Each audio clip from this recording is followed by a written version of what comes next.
Organizata terroriste ISIS kishte përgatitur një skenar që i ngjante filmave aksion, por që ishte shumë afër të zbatojë në praktikë. Shpallja është të quajtur e Shtetit Islam që është bën në qershor 2014, ka qenë edhe një ndryshim i kauzës të ISIS-it. Na orienton që lajmet t'i verifikojmë. Autoritetet e Kosovës ende nuk kanë arritur të gjurmojnë plotësisht burimet e financimit të platformave dezinformuese.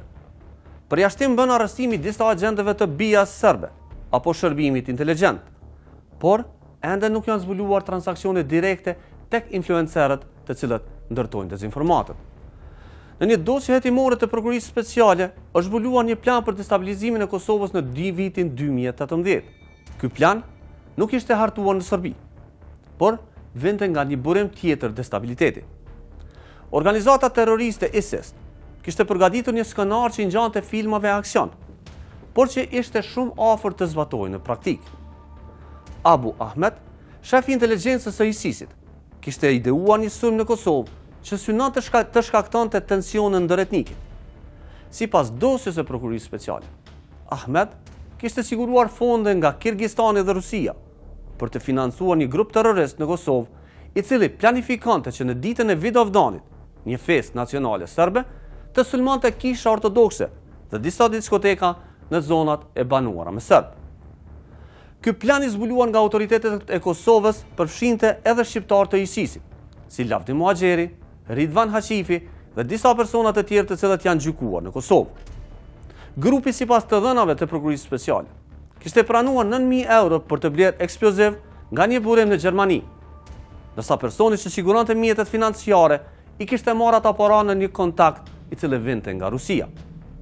Qëllimi i të gjithë kësaj nisje apo këtij operacioni të sulmeve të mëdha ishte nxitja e tensioneve ndëretnike në vend.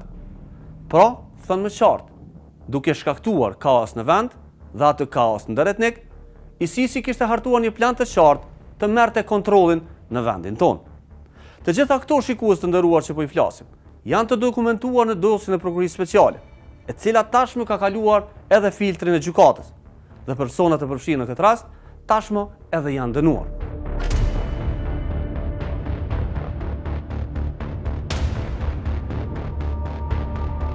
Kur flasim për ISIS-in, do narrativa aty në është atë shumë mirë e organizuar dhe i kushtohet rëndësi edhe shumë detajeve, ndoshta që për shumë njerëz do të jenë shumë të vogla, por që kanë tek audienca mund të ketë një rol shumë të rëndësishëm.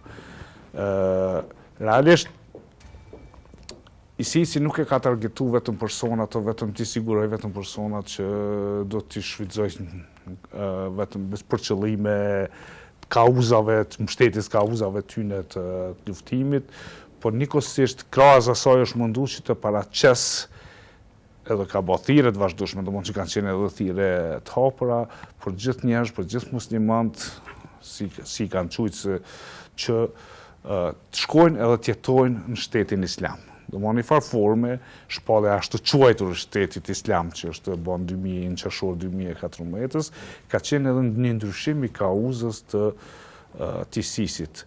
Domethënë që ka filluar që të mundohet që ti motivoj ose që ti josh njerëzit edhe profesioneve ndryshme, po edhe qytetarë tjerë që të shkojnë edhe të jetojnë në shtetin islam. Muj me thonë që ka pas dezinformata brenda një rrethi relativisht të vogël në Kosovë, po që ka pas impakt bajagi të madh, edhe kjo ka ndodhë në një periudhë të caktuar kohore mas shumti, do të thonë pikun e ka mri para dhe gjatë luftës në Siri, dhe ka qenë e bazuar në një kombinim të lajmeve trame, teorive konspirative, edhe narrativave fetare, cilat janë shfrytzu ose kesh informimit fetar, ma mirë me thonë, kjo është termi më i saktë që muj me përmend. Qëllimi kryesor i këtyre, domethënë i këtij lloj kombinimit të këtyre 3 lloj narrativave, le të themi ashtu, ka qenë me paraqit sistemin e Kosovës, sistemin demokratik të Kosovës dhe pluralist të Kosovës si anti-islam në thelb. Kjo ka qenë domethënë ajo që ka mujt me vërejtën si një prej narrativave kyçe ose mesazheve kyçe që janë mundu me shty përpara në atë periudhë, po edhe sfundi, edhe kohëve të fundit po ashtu. Kjo ka ndodhur me njërë 99, me hyrjen e këtyre grupeve cilët kanë ardhur nga vendet e Golfit. Dhe po them, domethënë ka pas edhe organizata të tilla cilët kanë qenë edhe të ndërlidhura me Al-Qaidën.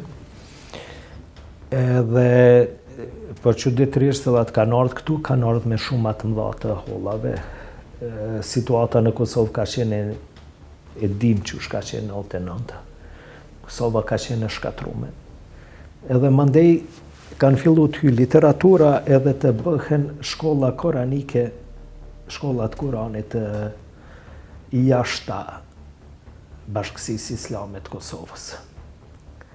Po ashtu edhe brenda Bashkësisë Islame të Kosovës ka fillu që të rritet numri i themi i klerikëve, cilët kanë pas qasje të tillë, do me thonë të vahabizmit edhe salafizmit, disa prej tyre përfundu në burg mandej, apo kënë në procese gjyqësore.